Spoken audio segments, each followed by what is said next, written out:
Imagine you're walking through a street needing your phone for something very important, but your battery shows 2%. No charger, no outlet. Panic sets in, right? But picture this, every step you take is recharging your phone. Yes, this world where we can seamlessly fulfill our electricity demands can be possible by piezoelectricity. According to the International Energy Agency, our demand for electricity is growing by 4% each year.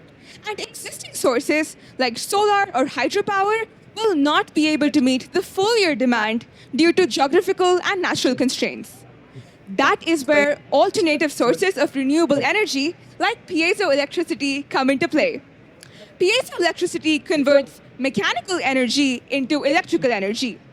When mechanical stress of any form, say bending, pressing, or squeezing, is applied to a piezoelectric material, its atoms shift, creating dipoles that generate voltage. Remember the charger example I gave. If embedded in our shoes, piezoelectric materials could produce voltage as we walk. Now, when I was researching, what I was looking for, though, were more powerful sources of mechanical energy on Earth to harness. And the thought of dams struck me. 14 million Newton of hydrostatic mechanical force is exerted on a dam wall by the water that touches it every 15 seconds. Given that there are 35,000 large dams in the world, what if we took all that mechanical energy and converted it to electricity? Yeah, I thought it was a perfect idea until I researched more and more and saw that existing piezoelectric materials aren't effective enough. Ceramics are too rigid, polymers too inefficient, while crystals are too expensive.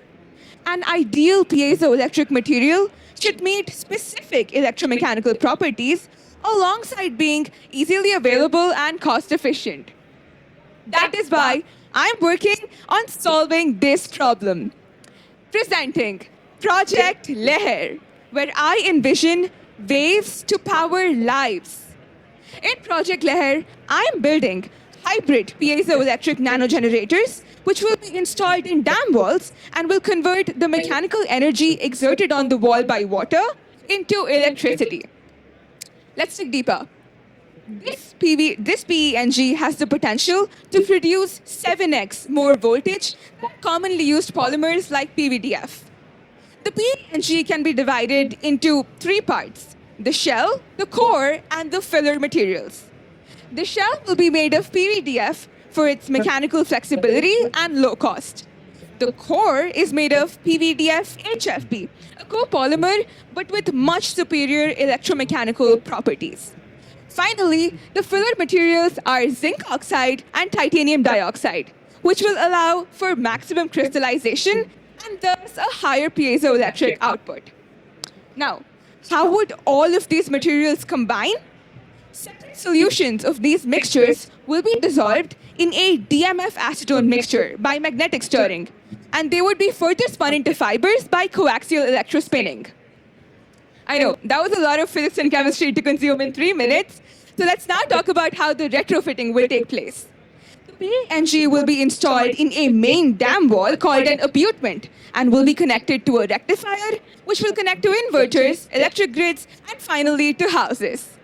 According to my calculations, this PENG has the potential to produce 6.2 million watts of electricity per day. And that's enough to provide daily electricity to 20,000 people per dam. I've already built a simulation of how the PENG will work and how the retrofitting will take place. I'm currently in process of building my first physical prototype of the actual PENG using PVDF and zinc oxide. I know I've got a long way to go before I see large-scale implementation of piezo in dam walls. Labs, research, experiments, pivots will all be a part of my journey. But I think the end goal will always remain constant: powering lives through electricity while also protecting our planet, all through the wonders of material science. Thank you.